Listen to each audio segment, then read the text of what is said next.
The storks. On the last house in the village there lay a stork's nest. The mother stork sat in it with her 4 little ones, who were stretching out their heads with their pointed black bills that had not yet turned red. At a little distance, on the top of the roof, stood the father stork, bolt upright and as stiff as could be. But he might not appear quite idle. While standing sentry, he had drawn one leg up under him, as is the manner of storks. One might have taken him to be carved in marble, so still did he stand. It must look very grand for my wife to have a sentinel to guard her nest, he thought. They can't know that I am her husband and will, of course, conclude that I am commanded to stand here by her nest. It looks aristocratic. Below, in the street, a crowd of children were playing. When they chanced to catch sight of the storks, one of the boldest of the boys began to sing the old song about the stork. Others soon joined him, but each sang the words that he happened to have heard. This is one of the ways. Stork, stork, fly away. Stand not on one leg today. Thy dear wife sits in the nest, to lull the little ones to rest. There's a halter for one. There's a stake for another. For the third there's a gun, and a spit for his brother. Only listen, said the young storks, to what the boys are singing. Do you hear them say we're to be hanged and shot? Don't listen to what they say.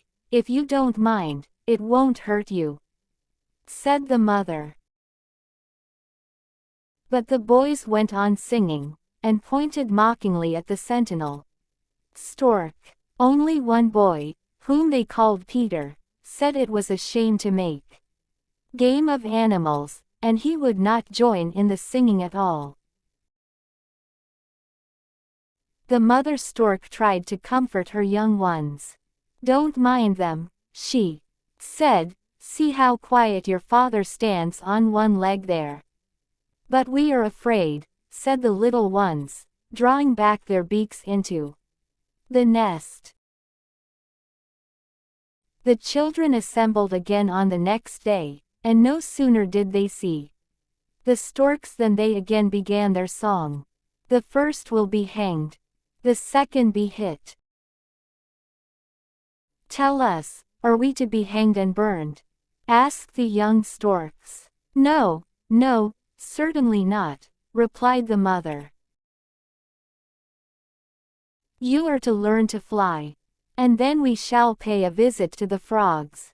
They will bow to us in the water and sing, croak, croak, and we shall eat them up, and that will be a great treat. And then what? Questioned the young storks. Oh, then all the storks in the land will assemble, and the autumn sports will begin. Only then one must be able to fly well, for that is very important. Whoever does not fly as he should will be pierced to death by the general's beak, so mind that you learn well, when the drill begins. Yes, but then, after that, we shall be killed, as the boys say. Hark! They are singing it again. Attend to me and not to them, said the mother stork.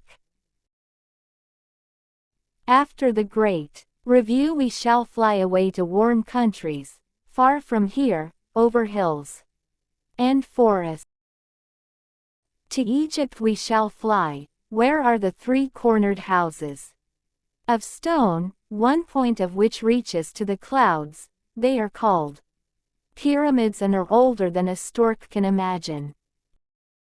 In that same land there is a river which overflows its banks and turns the whole country into mire.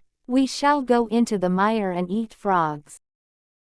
Oh, oh, exclaimed all the youngsters. Yes, it is indeed a delightful place. We need do nothing all day long, but eat, and while we are feasting there so comfortably, in this country, there is not a green leaf left on the trees. It is so cold here that the very clouds freeze in lumps or fall down in little white rags. It was hail and snow that she meant, but she did not know how to say it better. And will the naughty boys freeze in lumps? Asked the young storks. No, they will not freeze in lumps, but they will come near it, and they will sit moping and cowering in gloomy rooms while you are flying about in foreign lands, amid bright flowers and warm sunshine. Some time passed, and the nestlings had grown so large and strong that they could stand upright in the nest and look all about them. Every day, the father stork came with delicious frogs, nice little snakes, and other such dainties that storks delight in. How funny it was to see the clever feats he performed to amuse them. He would lay his head right round upon his tail, and sometimes he would clatter with his beak, as if it were a little rattle, or he would tell them stories, all relating to swamps and fens. Come, children, said the mother stork one day, now you must learn to fly. And all the 4 young storks had to go out on the ridge of the roof. How they did totter and stagger about. They tried to balance themselves with their wings, but came very near falling to the ground. Look at me, said the mother. This is the way to hold your head. And thus you must place your feet. Left, right, that's what will help you on in the world. Then she flew a little way, and the young ones took a clumsy little leap, bump, plump, down they fell, for their bodies were still too heavy for them. I will not fly, said one of the young storks, as he crept back to the nest. I don't care about going to warm countries. Do you want to stay here and freeze when the winter comes? Will you wait till the boys come to hang, to burn, or to roast you? Well, then, I'll call them. Oh, no, cried the timid stork, hopping back to the roof with the rest. By the 3rd day they actually began to fly a little. Then they had no doubt that they could soar or hover in the air, upborne by their wings. And this they attempted to do, but down they fell, flapping their wings as fast as they could. Again the boys came to the street, singing their song, Storks, storks, fly home and rest. Shall we fly down and peck them? Asked the young ones. No, leave them alone. Attend to me, that's far more important. 1, 2, 3. Now we fly round to the right. 1, 2, 3. Now to the left, round the chimney. There, that was very good. That last flap, with your wings and the kick with your feet were so graceful and proper, that tomorrow you shall fly with me to the marsh. Several of the nicest stork families will be there with their children. Let me see that mine are the best bred of all. Carry your heads high and mind you strut about proudly, for that looks well and helps to make one respected. But shall we not take revenge upon the naughty boys? Asked the young storks. No, no, let them scream away, as much as they please. You are to fly up to the clouds and away to the land of the pyramids, while they are freezing and can neither see a green leaf nor taste a sweet apple. But we will revenge ourselves, they whispered one to another. And then, the training began again. Among all the children down in the street, the one that seemed most bent upon singing the song that made game of the storks was the boy who had begun it, and he was a little fellow hardly more than 6 years old. The young storks, to be sure, thought he was at least 100, for he was much bigger than their parents, and, besides, what did they know about the ages of either children or grown men? Their whole vengeance was to be aimed at this one boy. It was always he who began the song and persisted in mocking them. The young storks were very angry, and as they grew larger they also grew less patient under insult, and their mother was at last obliged to promise them that they might be revenged, but not until the day of their departure. We must first see how you carry yourselves at the great review.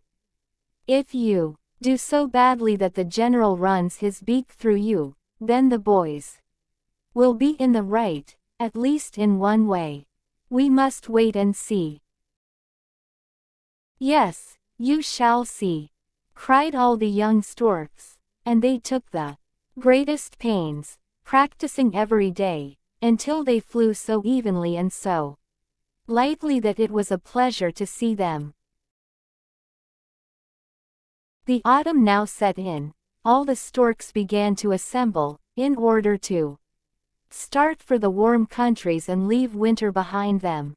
And such exercises as there were. Young fledglings were set to fly over forests and villages, to see if they were equal to the long journey that was before them. So well did our young storks acquit themselves, that, as a proof of the satisfaction they had given, the mark they got was remarkably well, with a present of a frog and a snake, which they lost no time in eating. Now, said they, we will be revenged.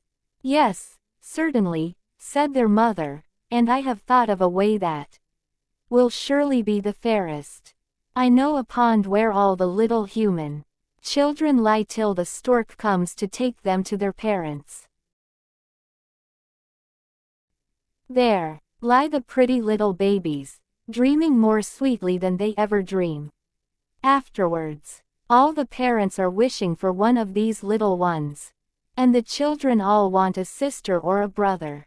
Now we'll fly to the pond and bring back a baby for every child who did not sing the naughty song that made game of the storks. But the very naughty boy who was the first to begin the song, cried the young storks, what shall we do with him? There is a little dead child in the pond, one that has dreamed itself to death. We will bring that for him. Then he will cry because we have brought a little dead brother to him. But that good boy, you have not forgotten him, the one who said it was ashamed to mock at the animals. For him we will bring both a brother and a sister, and because his name is Peter, all of you shall be called Peter, too. All was done as the mother had said. The storks were named Peter, and so they are called to this day.